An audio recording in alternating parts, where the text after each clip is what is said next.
بسم اللہ الرحمن الرحیم۔ آج تک کے معزز ناظرین السلام علیکم۔ اب کس نمبر 178 ملاحظہ فرمائیں۔ وہ اپنے قفس میں زخمی پرندے کی طرح پھڑپھڑانے لگتا تھا۔ اس کا دل چاہتا تھا کہ وہ ان سنگلاخ دیواروں کو پاش پاش کرے، یہاں سے نکلے اور اپنی بیوی کے پاس پہنچ جائے۔ وہ بے چین ہو کر اپنی مختصر ترین کوٹری میں ٹہلنے لگتا۔ 3 قدم دائیں، 3 قدم بائیں، پھر 3 قدم دائیں، پھر بائیں۔ سردی میں گرمی کی جوت لگنے لگی تھی۔ کھیتوں میں سرسوں کھلی ہوئی تھی، گندم کے خارخوشے آہستہ آہستہ رنگ بدلنے لگے تھے۔ شانی اب رنگ والی کی حویلی میں تھی۔ چھوٹی چودرانی بلاخر اپنے گاؤں واپس آ گئی تھی۔ اسے گاؤں میں واپس لانے اور یہاں اس کے قدم جمانے میں حاجی حیات کا کردار بہت اہم تھا۔ حاجی حیات نے رستم سے دوستی کا حق ادا کر دیا اور کسی بھی موقع پر کسی بھی مشکل مرحلے میں شانی کو تنہا نہیں چھوڑا تھا۔ حاجی حیات کھل کر تو سامنے نہیں آیا تھا، مگر پس پردہ شانی کو درجنوں آنکھوں سے دیکھ کر 20 خاتوں سے اس کی مدد کرتا رہا تھا۔ حاجی حیات کے علاوہ عارف کمبوا اور اجمل خان نے بھی اپنا اپنا کردار جاں فشانی سے ادا کیا تھا۔ چودھری بشیر سے شانی کی جان اس طرح چھوٹی تھی کہ وہ تصور بھی نہیں کر سکتی تھی۔ چودھری بشیر اجمل خان کے ہاتھوں قتل ہوا اور اس وقت کوٹھی میں موجود اس کے تمام ساتھی بھی قتل ہوئے۔ ایک شمائلہ رہ گئی تھی۔ اجمل نے دوبارہ جا کر اس کا کام بھی تمام کر دیا اور خارج ثبوت وہاں سے مٹا دیے۔ چودھری کے قتل کے خونی مناظر اب بھی شانی کو جاگتی آنکھوں سے خواب لگتے تھے۔ جس طرح کبھی کبھی ناکردہ جرم کی سزا مل جاتی ہے، اسی طرح کبھی کبھی کیا ہوا جرم بھی آپوں آپ پس سے پردہ جا سکتا ہے۔ چودھری بشیر والے کیس میں بھی یہی ہوا تھا۔ سارا الزام چودھری کی حریف پارٹی وحدت گروپ پر آیا تھا۔ وحدت گروپ نے یہ قتل نہیں کیے تھے، لیکن سارے ثبوت اور اشارے حیران کن طور پر ان کے خلاف اور وہ دھر لیے گئے تھے۔ شاید ان کے کسی اور بھیانک جرم کی سزا نے انہیں پکارا تھا۔ قدرت کا نظام کبھی کبھی ایسے بھی انصاف کے تقاضے پورے کر دیتا ہے۔ پیر قدرت زوال کی زد میں تھا۔ تصویروں والے معاملے کو اب 5 ماہ ہو چکے تھے۔ دیہی اور شہری علاقوں میں قدرت کی پیش قدمی رک گئی تھی، بلکہ اس کے کئی آستانے بند بھی ہو گئے تھے۔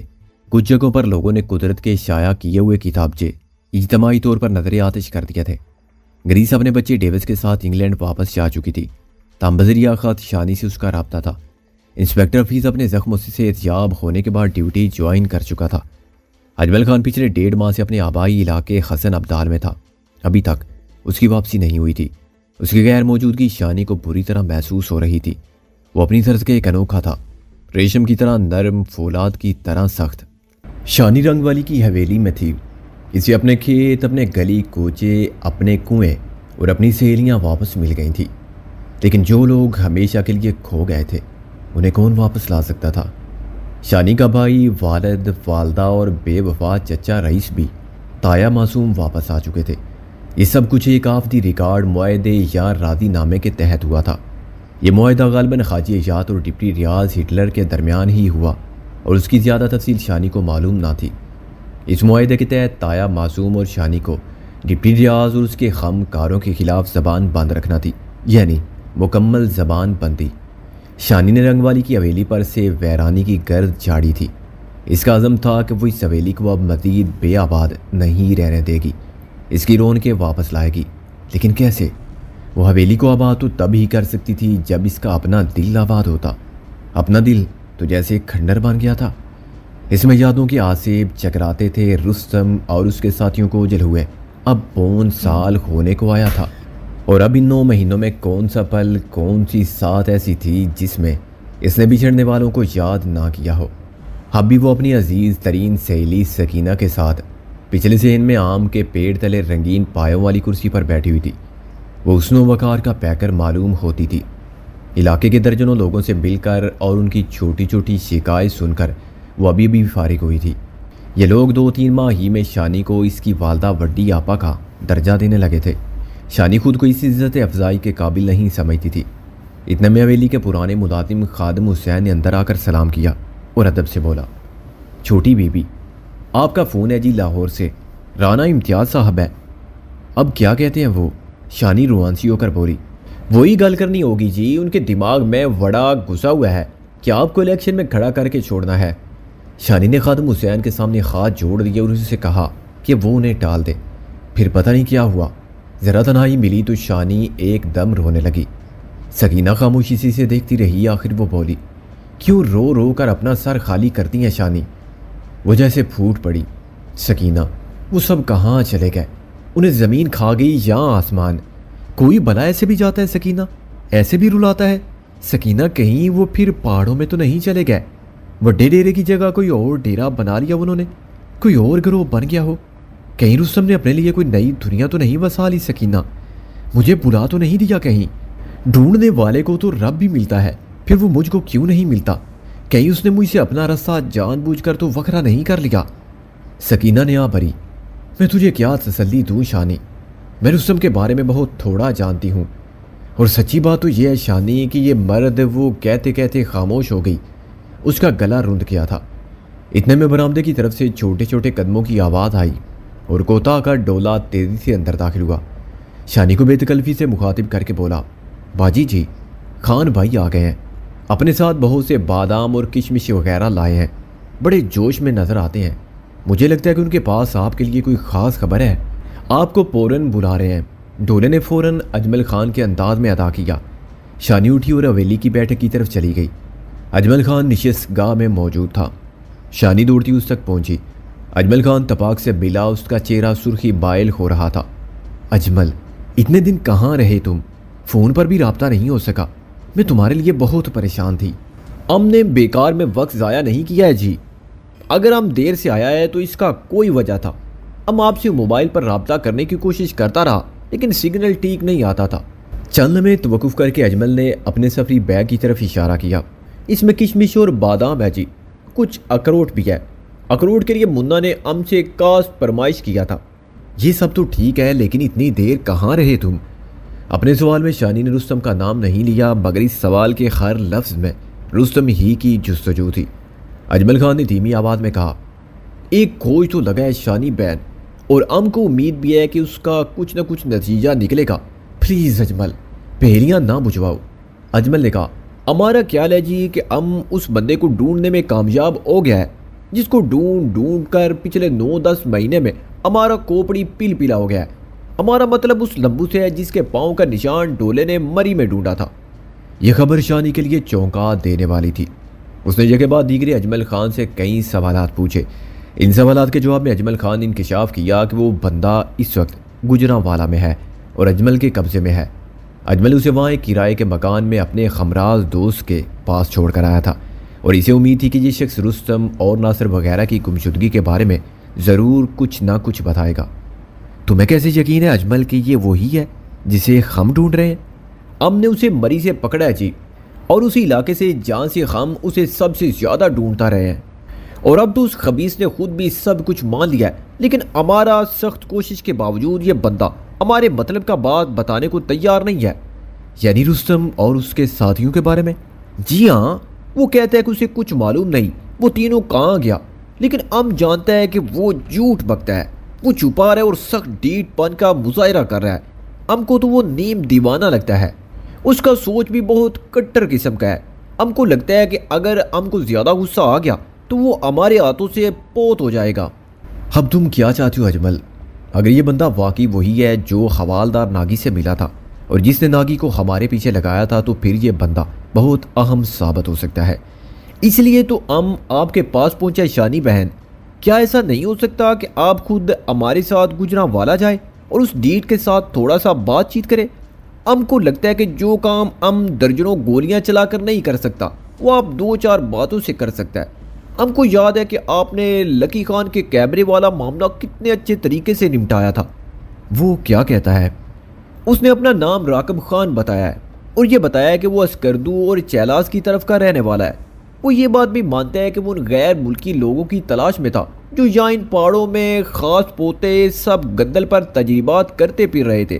وہ اپنی زبان میں سب گندل کا نام کچھ اور لیتا ہے، اس کو سوسی کہتا ہے۔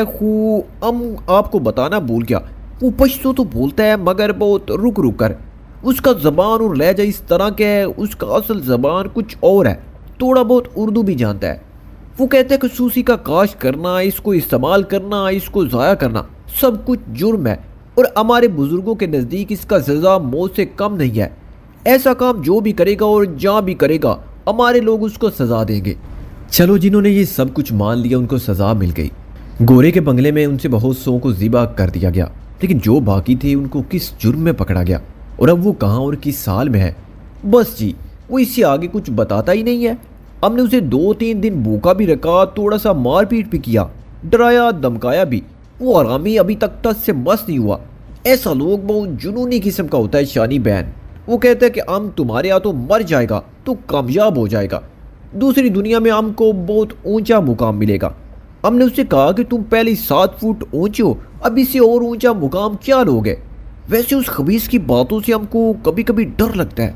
ہم کو یقین ہے کہ اگر آپ گجرانوالہ چلی جائیں تو اسے زیادہ اچھی طرح بات کر سکے گا۔ شانی سوچنے پر مجبور ہو گئی۔ اجمل جو اطلاع لایا تھا وہ معمولی نہ تھی۔ یہ لمڈینگ شخص رستم ناصر اور شریف کی پوری اسرار گمشدگی کی گتھی سلجھا سکتا تھا۔ اگر اجمل نے واقعی سچ مچ مطلوبہ شخص کو ڈھونڈ لیا تھا تو پھر چودھری بشیر کے قتل کے بعد یہ اس کا دوسرا بڑا کارنامہ تھا۔ ایک عجیب سی لہر شانی کے سراپا میں دوڑنے لگی، تاہم اس کے ساتھ ساتھ دل و دماغ میں کئی اندیشے بھی موجود تھے۔ اجمل اسے اپنے ساتھ چلنے کا کہہ رہا تھا، اس کے لیے اسے رنگ والی سے نکلنا پڑتا اور عارف کموا نے اسے سختی سے منع کر رکھا تھا۔ شانی کو سوچ میں دیکھ کر اجمل خان بولا، ہم جانتے ہیں آپ کی سوچ میں پڑ گیا ہے، رنگ والی سے نکل کر گجرانوالہ جانے میں آپ کے لیے کافی خطرہ ہے، آپ کے ساتھ گارڈز کا ہونا ضروری ہے۔ شانی نے تائیدی انداز میں سر ہلایا۔ عارف پرسوں بھی کہہ رہا تھا کہ قدرت کے چیلے علاقے میں موجود ہیں۔ ایک ملنگ قادر پورا کے پاس سے پکڑا گیا، بعد میں پتہ چلا کہ وہ قدرت کا چیلا ہے۔ تھانے میں اس نے بتایا کہ وہ قدرت کی ہدایت پر یہاں آیا تھا اور رنگ والی کے ماحول کا جائزہ لے رہا تھا۔ ہو سکتا ہے اس طرح کے اور لوگ بھی آس پاس موجود ہوں۔ تو پھر کیا کیا جائے شانی بہن؟ کیا ہم کسی طرح اس لمبو خرامی کو یہاں لانے کی کوشش کریں؟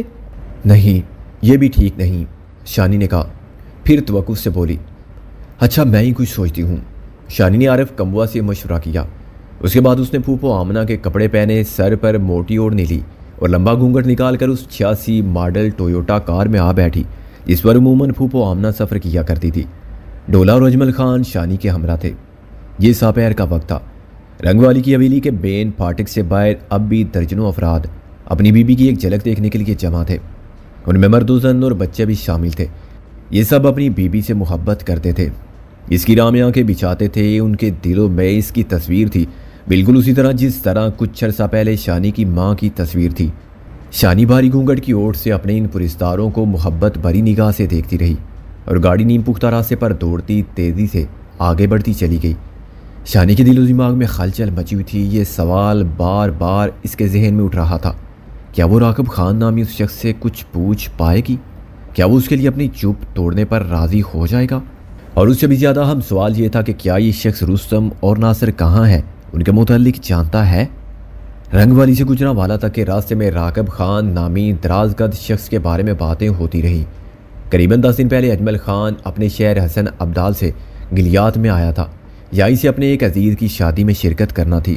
دوسیرا گاؤں کے پاس یہ دراز قد شخص سے بالکل اتفاقاً ہی نظر آ گیا تھا۔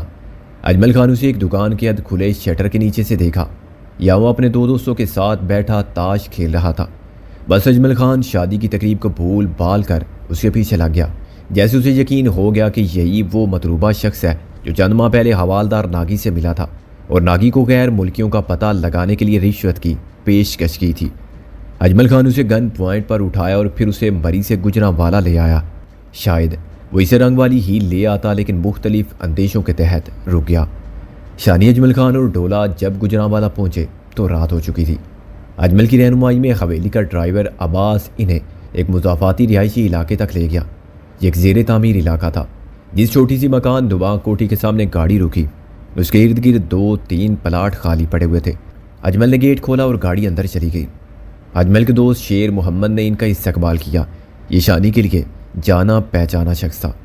شیر محمد کی 2 ٹیکسی کاریں راول پنڈی اور مری کے درمیان چلتی تھی۔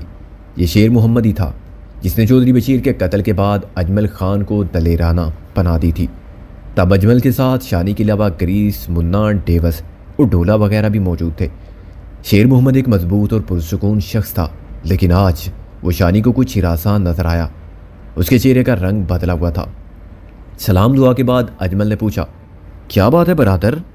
شیر محمد اجمل کو ایک جانب لے گیا اور خسر پھسر کرنے لگا۔ شانی کو اندازہ ہو گیا کہ کوئی گڑبڑ ہو گئی ہے۔ ڈولا بھی کچھ مضطرب نظر آ رہا تھا۔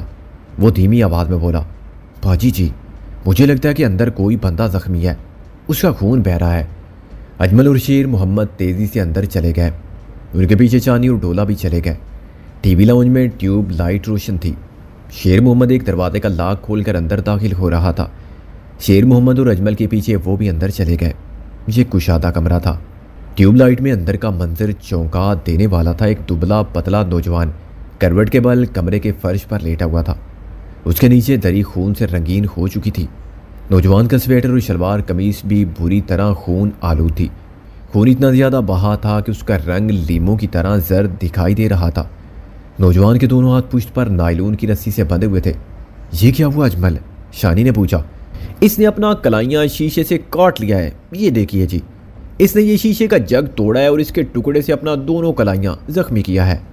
شانی نے گھبرا کر دیکھا، ایک نہیں دونوں کلائیاں بری طرح کٹی ہوئی تھی اور مضروب نیم بے ہوش تھا۔ بلا شبہ یہی وہ راکب خان تھا جس کی تلاش نے انہیں مہینوں سرگرداں رکھا تھا۔ آج وہ شانی کو نظر بھی آیا تو کس حال میں؟ وہ آخری سانسیں لے رہا تھا اور اپنے ہی خون میں لت پت تھا۔ شانی گھٹنوں کے بل اس کے پاس بیٹھ کے بڑے اضطراب کے عالم میں اس نے نیم جان شخص کا شانہ جھنجھوڑا۔ راکب خان، راکب خان، اس نے پکارا۔ اجمل بھی بیٹھ گیا۔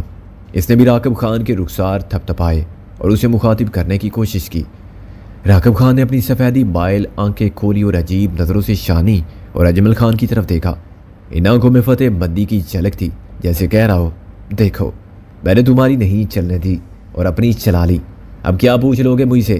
کیسے پوچھو گے؟ شانی تڑپ کر رہ گئی۔ اس نے بے چینی سے اجمل خان کی طرف دیکھا۔ اجمل کچھ کرو، یہ مر رہا ہے۔ راکب خان نے نفی میں ساری لایا اور ہونٹوں کو حرکت دی، جیسے کہہ رہا ہو کہ اب کچھ حاصل نہیں ہوگا۔ شانی نے بےتاب ہو کر اس کا سر اپنے زانوں پر رکھا۔ وہ کرائی، تم نے ایسا کیوں کیا؟ اپنی جان ہی ختم کر لی؟ ہم ایسا کب چاہتے تھے؟ شیر محمد نے اسے پانی پلایا، پھر جلدی جلدی اس کے ہاتھوں کی بندش کھولنے لگا۔ ایسا کرتے ہوئے شیر محمد کے ہاتھ خون سے بھر گئے۔ اجمل خان باہر بھاگا تاکہ ڈرائیور سے کہہ کر گاڑی دروازے کے عین سامنے لے آئے۔ غالباً اسے امید تھی کہ راکب کو کسی ہاسپٹل یا کسی پرائیویٹ کلینک تک پہنچایا جا سکتا ہے۔ ڈولا بھی اجمل کے ساتھ باہر نکل گیا۔ شانی کو ایسی امید نظر نہیں آ رہی تھی۔ اس نے راکب کو ہولے سے ہلایا اور روحانسی آواز میں پوچھا، راکب وہ سب کہاں گئے؟ میں تمہارے سامنے ہاتھ جوڑتی ہوں، کچھ تو بتا دو راکب۔ اس نے آنکھیں بند کر لی۔ وہ کچھ بڑبڑا رہا تھا۔ شانی نے اپنا کان اس کے ہونٹوں کے قریب کیا۔ وہ کچھ پڑھ رہا تھا، شاید اس کے عقیدے کے مطابق یہ کوئی مناجات تھی۔ اپنے چہرے پر ہی جانی کیفیت لیے وہ بڑبڑاتا رہا اور کھینچ کھینچ کر سانس لیتا رہا۔ شانی نے اس کے رخسار پر ہاتھ پھیرا۔ تمہیں تمہارے خدا کا واسطہ کچھ تو بتا دو۔ اس کے ساتھ ہی شانی کی آنکھوں سے دو آنسو چھلک کر نوجوان کی لمبوتری ٹھوڑی پر گر گئے۔ اس نے اپنی بند آنکھوں میں درد پیدا کی۔ اس کی آنکھوں میں ایک لہر تھی، ایک عجیب جنونی کیفیت تھی۔ اس نے چند لمحوں تک شانی کو دیکھا، پھر کچھ بولا۔ شانی نے اپنا کان اس کے سرد ہونٹوں سے لگایا۔ اس نے جو الفاظ کہے وہ شانی کی سمجھ میں آئے۔ یہ بڑے بے رحم الفاظ تھے۔ اس نے کہا، ان کو بھول جاؤ، وہ سب ختم ہو گیا، خوب برف کے اندر چلا گیا۔ نہیں نہیں، یہ غلط ہے، ایسا مت کہو، مجھے سچ بتاؤ۔ شانی نے ذہنی انداز میں کہا۔ اس کے ساتھ اسے بار بار جھنجھوڑا۔ وہ پھر آنکھیں بند کر چکا تھا۔ اس کے بعد اس نے آنکھیں نہیں کھولی۔ شانی اسے ہلاتی رہی اور پکارتی رہی، خدا کے لیے زبان کھولو، ہمارے ساتھ ایسا مت کرو۔ بائی ٹویوٹا کار دروازے کے سامنے آ کر رک گئی، لیکن جسے کار میں ڈال کر ہاسپٹل لے جایا جانا تھا وہ تو مر چکا تھا۔ اجمل خان اور ڈرائیور عباس دوڑتے اندر آئے۔ شانی دراز کا راکب کی لاش کے پاس بیٹھی تھی۔ اس کی آنکھوں سے آنسو گر رہے تھے۔ کیا ہوا شانی بہن؟ اجمل کہا، یہ مر گیا۔ شیر محمد نے راکب کی کھلی آنکھوں کو بند کرتے ہوئے کہا۔ ڈولا شانی کا ہاتھ پکڑ کر اسے دوسرے کمرے میں لے گیا۔ اس نے شانی کو پانی پلایا۔ شانی کا سارا جسم لرز رہا تھا۔ ابھی راکب نے جو الفاظ کہے تھے وہ بے حد اندوناک تھے۔ یہ الفاظ دے کے انگاروں کی طرح شانی کی سماعت میں اترے تھے اور پورے جسم میں پھیل گئے تھے۔ اب یہ الفاظ اسے اندر سے خاک کر رہے تھے۔ اچانک شانی کا پیمانہ صبر لبریز ہو گیا۔ اس نے ہاتھوں میں چہرہ چھپایا اور بلند آواز سے رونے لگی۔ ڈولا، اجمل اور شیر محمد سخت گھبرا گئے۔ اجمل نے تڑپ کر کہا، کیا ہوا شانی بہن؟ ڈولا روحان سی آواز میں بولا، باجی جی کیا ہوا، حوصلہ رکھے۔ شانی ہچکیوں سے روتی رہی۔ شیر محمد نے دبی آواز میں اجمل سے کہا، اس پاؤندے نے بی بی سے کوئی بات کہی ہے؟ کیا کہا ہے؟ میں نہیں سن سکا، لیکن اس نے کچھ کہا ہے۔ اجمل ڈولا، عباس اور شیر محمد دم سادے ساکت کھڑے رہے۔ شانی صوفے کی پشت پر سر ٹکائے روتی رہی۔ ساتھ والے کمرے میں قریباً 7 فٹ لمبے راکب خان کی خون آلود لاش ایک سربستہ راز کی طرح پڑی رہی۔ ہوں شانی بہن، اس نے آپ سے کیا کہا ہے؟ آپ ہم کو بتائیں، شاید ہم آپ کو اس کا کوئی جواب دے سکے۔ شانی بس نفی میں سر ہلاتی رہی۔ اجمل خان اور عباس وغیرہ راکب کی لاش کی طرف متوجہ ہو گئے۔ اس کے ارد گرد بہت سی جگہ خون سے تر تھی اور خوفناک منظر پیش کر رہی تھی۔ شانی نے کراتے ہوئے اجمل خان کو مخاطب کیا، تم سے یہ اچھا کام نہیں ہوا۔ تم نے اس پر اتنی سختی کیوں کی کہ یہ خودکشی پر مجبور ہوا؟ اس کی جان تمہاری غفلت اور تمہاری سختی سے گئی ہے۔ نہیں شانی بہن، ہم آپ کے سر کا قسم کھاتا ہے، ہم نے اس پر زیادہ سختی نہیں کیا۔ آپ اس کا جسم دیکھ لیں، کہیں چوٹ کا نشان نہیں ملے گا۔ ہم اس کو دمکاتا ضرور رہا ہے، لیکن زیادہ مار پیٹ اس سے نہیں کیا ہے۔ شیر محمد نے اجمل کی تائید کرتے ہوئے کہا، میں بھی گواہ ہوں بی بی جی، اجمل غلط نہیں کہہ رہا ہے۔ پولیس والے حوالاتیوں پر جو تشدد کرتے ہیں یہ اس کا 10واں حصہ بھی نہ تھا۔ پہلے 3 دن کے سوا ہم نے اس کے کھانے اور آرام کا بھی پورا خیال رکھا ہے۔ یہ ویسے ہی جنونی تھا۔ اس کی جیب سے اس کی ایک تصویر بھی ملی ہے۔ اس تصویر میں اس کی جاڑ جنکاڑ داڑھی ہے اور صفا چٹ سر ہے، اور میرے خیال میں یہی اس کا اصل حریہ ہے۔ یہ شہریوں والا حریہ تو اس نے یہاں گھومنے پھرنے کے لیے بنا رکھا تھا۔ اجمل نے راکب خان کے گلے سے ایک تعویذ اتار کر شانی کی طرف بڑھایا۔ یہ دراصل تانبے کی ایک چھوٹی سی تختی تھی۔ اس پر سامنے کی طرف ایک درخت کی شبیہ کنتا تھی۔ تختی کی الٹی سمت پر 2 پتے سے بنے ہوئے تھے۔ ان پتوں کی شکل سانپ کے پھن سے ملتی جلتی تھی۔ شانی دیکھتے ہی پہچان گئی، ان پتوں اور سب گندل کے پتوں میں زیادہ فرق نہیں تھا۔ اجمل نے راکب کی جیکٹ کی جیبوں سے برآمد ہونے والی کچھ اور اشیاء بھی شانی کو دکھائیں۔ کچھ پاکستانی اور چائنیز کرنسی، نامعلوم زبان میں لکھا ہوا ایک خط، ایک چاقو اور 2-4 خوبصورت پتھر جو شاید برکت کے لیے جیب میں رکھے گئے تھے۔ شانی کو اپنا دل ڈوبتا محسوس ہوا۔ اسے یوں لگ رہا تھا جیسے وہ آ جائے گا۔ اس کی حالت دیکھتے ہوئے ڈولے نے کہا، باجی جی اب تھوڑی دیر کے لیے لیٹ جائے۔ شانی وہیں بیٹھی رہی اور چہرہ ہاتھوں میں چھپائے سسکیاں بھرتی رہی۔ مرنے والے کے الفاظ بار بار اس کے کانوں میں گونج رہے تھے، ان کو بھول جاؤ، وہ سب ختم ہو گیا، خوب برف کے اندر چلا گیا۔ یہ کیسے شفاق الفاظ تھے؟ کیا یہ الفاظ سچ تھے؟ اور کیا ان کا مطلب وہی تھا جو کچھ سمجھ میں آ رہا تھا؟ ختم ہونے سے یہ مراد تو نہیں کہ وہ ہم سب کے لیے ختم ہو گئے، لیکن زندہ ہے۔ وہ اپنے آپ کو دلاسے دینے لگی، لیکن کوئی دلاسا بھی اتنا مؤثر نہیں تھا کہ اس کے دل کی ٹوٹی ہوئی رگوں کو ٹوٹنے سے بچا سکتا۔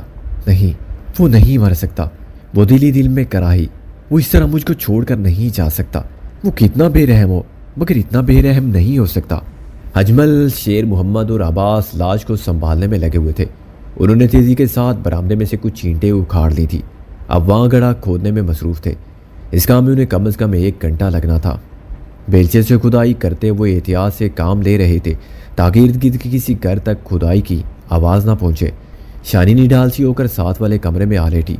یہ بات اسے اچھی طرح معلوم ہو چکی تھی کہ گورے کے بنگلے پر حملہ کرنے والے لوگ گلگت یا چیلاس وغیرہ کی سائڈ سے آئے تھے۔ اگر وہ رستم اور ناصر وغیرہ کو اپنے ساتھ لے گئے تھے تو پھر انہیں شمالی علاقے جات میں ڈھونڈا جانا چاہیے تھا۔ اجمل خان اور حاجی جات کے اہلکاروں نے ان علاقوں میں بہت خان یا کہنا چاہیے کہ برف چھانی تھی۔ دور دراز کی بستیوں تک پہنچے تھے، علاقے کے لوگوں سے سن گن لی تھی۔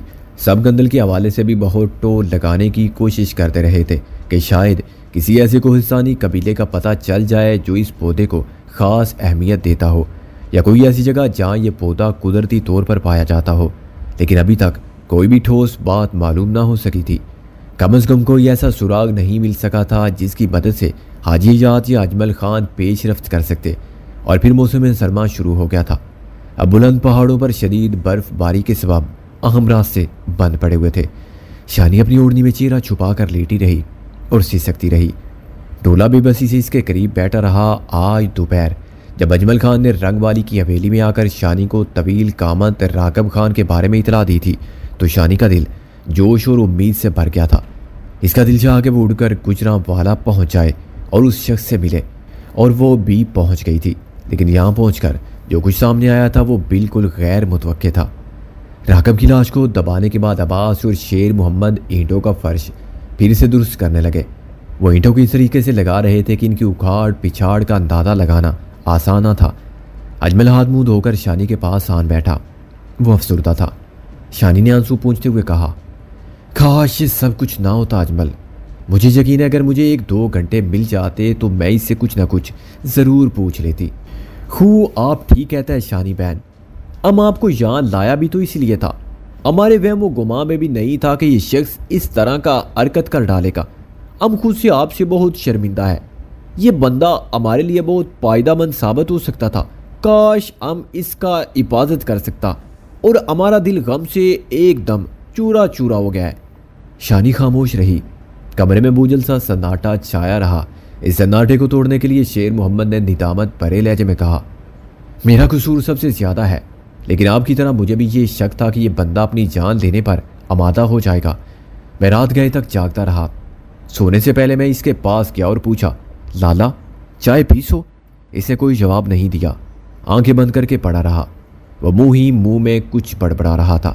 تب تک تو یہ بالکل صحیح تھا، دوپہر کو بھی میں نے اسے اپنے ہاتھ سے چاول کھلائے تھے۔ اجمل روندے ہوئے گلے سے بولا، شانی بہن کیا راکب نے رستم بائی کے بارے میں کچھ برا بات بولا تھا؟ شانی نے اس بات میں سر ہلایا اور آنسو چھپانے کے لیے چہرہ بازوؤں کی اوٹ میں کر لیا۔ نہیں شانی بہن، آپ نے جو سنا ایک دم غلط ہے۔ اجمل جذباتی ہو کر بولا، ہمارے رستم بھائی کو کچھ نہیں ہو سکتا، وہ جاؤں گا بالکل صحیح و سالم ہوگا، آپ بالکل بے فکر ہو، بالکل بے فکر۔ آخری الفاظ کہتے کہتے اس کی اپنی آواز بھی بھرا گئی تھی۔ راکب کی ذاتی اشیاء سے ملنے والا خط ڈولے کے ہاتھ میں تھا۔ نہ جانے یہ کون سی جناتی زبان تھی، ایک لفظ بھی پلے نہیں پڑتا تھا۔ ڈولا خط کو بغور دیکھ رہا تھا، پھر اس نے یہ خط طے کر کے اپنی جیب میں رکھ لیا۔ اب ہم کو واپس چلنا چاہیے شانی بہن، اجمل خان نے کہا۔ شانی کو اپنا جسم مٹی کا ڈھیر محسوس ہو رہا تھا۔ نکاہتی پتہ نہیں کیوں اس کا دل چاہ رہا تھا سب لوگ یہاں سے چلے جائیں۔ وہ کمرے کے دروازے کو اندر سے کنڈی چڑھائے اور بستر پر گرنے کے بعد پھوٹ پھوٹ کر روئے، لیکن فی الوقت یہ بھی اس کے بس میں نہ تھا۔ کچھ لمحے ایسے ہی جاں گسل ہوتے ہیں، چٹان جیسے سخت لوگوں کو بھی توڑ پھوڑ کر رکھ دیتے ہیں۔ راکب کے کہے ہوئے الفاظ پگھلے ہوئے شیشے کی طرح شانی کے کانوں میں تھے، اور یہ شیشہ اس کے پورے جسم کو داغ رہا تھا۔ اچانک گھر کے بیرونی دروازے پر دستک ہوئی۔ اجمل خان اور شیر محمد یوں اچھلے جیسے پاؤں کے قریب سے کوئی سانپ نمودار ہو گیا ہو۔ اجمل خان کے بقول شیر محمد نے یہ مکان 2-3 ماہ سے کرائے پر حاصل کر رکھا تھا۔ غالباً شیر محمد کو ہرگز توقع نہ تھی کہ رات کی اس پہر گھر کے بیرونی دروازے پر کوئی دستک دے گا۔ ابھی تھوڑی دیر پہلے شیر محمد نے اجمل سے مل کر گھر کے برآمدے میں ایک لاش، خون آلود دری اور چند دیگر اشیاء دبائی تھی۔ اب دروازے پر بے وقت کی دستک ہو گئی تھی۔ تمہارے کسی ہمسائے کو شک تو نہیں ہوا؟ اجمل نے سرگوشی میں شیر محمد سے پوچھا۔ میں دیکھتا ہوں، شیر محمد نے کہا اور اپنی قمیض کے نیچے لکڑی کے دستے والا ریوالور لگاتا باہر صحن میں چلا گیا۔ اندر اجمل خان بھی چوکس نظر آنے لگا۔ عباس نے ایک چارپائی لا کر برآمدے میں فرش کے اس حصے پر بچھا دی جسے اکھاڑا گیا تھا۔ برآمدے میں سے چھوٹی موٹی مشکوک اشیاء بھی ہٹا دی گئی۔ شانی نے اندرونی کمرے کی کھڑکی میں سے دیکھا، شیر محمد باہر چلا گیا تھا۔ شاید آنے والا اس کا واقف کار تھا۔ شیر محمد کے باہر جانے کے بعد بیرونی دروازہ پھر بند ہو گیا۔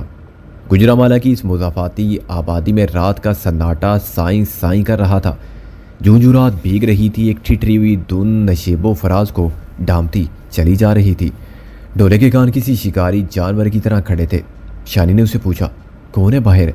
وہ اعتماد سے بولا، ایک آدمی ہے، کسی بزرگ کا پیغام لے کر آیا ہے۔ مجھے لگتا ہے کہ یہ پیغام آپ کے لیے ہے۔ ایک رکا دے رہا ہے یہ شخص شیر محمد صاحب کو۔ شانی، اجمل اور عارف وغیرہ نے اب ڈولے کی باتوں پر حیران ہونا چھوڑ دیا تھا۔ وہ اپنی طرز کا انوکھا تھا اور اپنا انوکھا پن اس نے بہت دفعہ ثابت کر دیا تھا۔ شانی نے خود کو سنبھالا، اٹھ کر اوڑھنی درست کی اور جلدی سے بیرونی دروازے کی طرف چلی گئی۔ وہ دیکھنا چاہتی تھی کہ دروازے پر کون ہے۔ ابھی وہ صحن ہی میں تھی کہ شیر محمد واپس آتا نظر آیا۔ شانی اسے نظر انداز کرتی ہوئی دروازے تک پہنچی اور باہر گلی کی یکبستہ تاریکی میں جھانکا۔ اسے ایک سائیکل سوار نظر آیا جو تیزی سے گلی کے موڑ پر اچھل ہو رہا تھا۔ کون تھا یہ؟ شانی نے بےتابی سے پوچھا۔ شیر محمد نے اپنی چادر کی بکل میں سے ایک سفید رنگ کا پرچہ نکالا اور شانی کی طرف بڑھا دیا۔ نور الحسن راجہ نام کے ایک بندہ تھا۔ ڈولے کی صلاحیت ایک بار پھر ثابت ہو گئی تھی۔ کیا کہتا تھا؟ شانی نے آنسو پونچھتے ہوئے دریافت کیا۔ کہتا تھا مجھے پیر بابا نے بھیجا ہے، انہیں پتا ہے کہ بی بی یہاں ہے۔ میں اس سے پوچھتا ہی رہ گیا کہ وہ کون ہے، لیکن وہ آنن فانن نکل گیا۔ بیرونی دروازے کو کنڈی چڑھا کر شانی اندر برآمدے میں آئی اور بلب کی روشنی میں پرچہ دیکھنا شروع کر دیا۔ وہ حیران رہ گئی۔ ایک بھولے بسرے شخص کے نورانی خد و خال اس کی نظروں کے سامنے نمایاں ہونے لگے۔ وہ اس شخص کو کیسے بھول سکتی تھی جس نے نارپور سے آگے ایک تاریک ویرانے میں شانی کو چودھری بشیر کے کزن بابر کی درندگی سے بچایا تھا۔ اس واقعے کا ایک ایک لمحہ شانی کے دل و دماغ پر نقش ہو چکا تھا، اور ساتھ ہی اس مہربان بزرگ کی صورت بھی جسے اس کے ساتھی پیر بادشاہ یا پیر بابا کہتے تھے۔ ہاں، وہ واقعہ شانی کے ذہن پر کندہ تھا۔ بارش سے بھیگے ہوئے تاریک درختوں میں بھاگتے ہوئے اس کی ٹانگ ایک 2 شاخہ جڑ میں پھنس گئی تھی۔ اس نے شانی کی ٹانگ چھڑانے کی بجائے اسی حالت میں اس پر مجرمانہ حملہ کرنا چاہا تھا۔ تب مہربان بزرگ پیر بابا ایک فرشتے کی طرح نمودار ہوا تھا اور شانی کی حفاظت کی تھی۔ یہ اسی پیر بابا کا خط تھا۔ شانی ان کی تحریر نہیں پہچانتی تھی، مگر اس کا دل گواہی دینے لگا تھا کہ یہ انہی کے لکھے ہوئے الفاظ ہیں۔ پیر بابا نے شانی کے لیے اپنا مخصوص لفظ میرا بچہ استعمال کیا تھا۔ ان کے لکھے ہوئے الفاظ کچھ اس طرح تھے: میرا بچہ، آج بہت عرصے بعد تمہیں مخاطب کر رہا ہوں، لیکن ایسی بات نہیں ہے کہ میں تم سے یکسر بے خبر رہتا ہوں۔ تمہارے حالات کی کچھ نہ کچھ آگاہی مجھ کو رہتی ہے۔ میں جانتا ہوں میرا بچہ، اس وقت تم بہت دکھی ہو۔ تمہاری آنکھیں ساون بادوں کی طرح برس رہی ہیں، مگر یہ سب کچھ تو زندگی کا حصہ ہے۔ زندگی دکھ کے بغیر مکمل نہیں ہوتی، اور نہ ہی خوشی کے بغیر مکمل ہوتی ہے۔ خوشی میں سے دکھ اور دکھ میں سے خوشی کی کونپلیں نکلتی ہیں۔ قدرت ہمارے دکھوں کا مداوع ضرور کرتی ہے۔ کوئی ایک خوشی ہمیں نہ مل سکے تو اس کے بدلے میں دوسری خوشی دوسرے طریقے سے مل جاتی ہے۔ تو میرا بچہ، ہمت نہیں ہارنی، سفر جاری رکھنا ہے۔ رات کتنی بھی لمبی ہو، کتنی بھی کالی ہو، صبح کا راستہ تو نہیں روک سکتی نا۔ ہمت کرو میرا بچہ، ہمت کرو۔ اس وقت کچھ لوگوں کو تمہاری سخت ضرورت ہے۔ یہاں سے 30-40 میل دور گجرات بائی پاس سے زراغ نور فیکٹری کے پیچھے ایک گاؤں کاچیوال ہے۔ کاچیوال کے تھانے دار کا نام عاقل گوندل ہے۔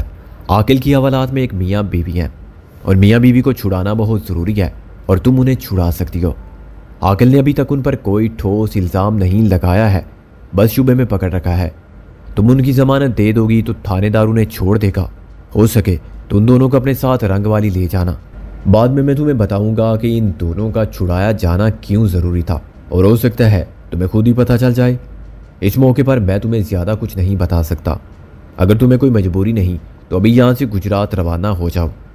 میں جانتا ہوں کہ تمہارے ذہن میں کئی سوال گھوم رہے ہوں گے۔ ان سوالوں کے جواب میں تمہیں صرف اتنا بتا سکتا ہوں کہ ان میاں بیوی کا تعلق رستم سیال سے ہے، اور اس تحریر نے شانی کو سکتہ زدہ کر دیا۔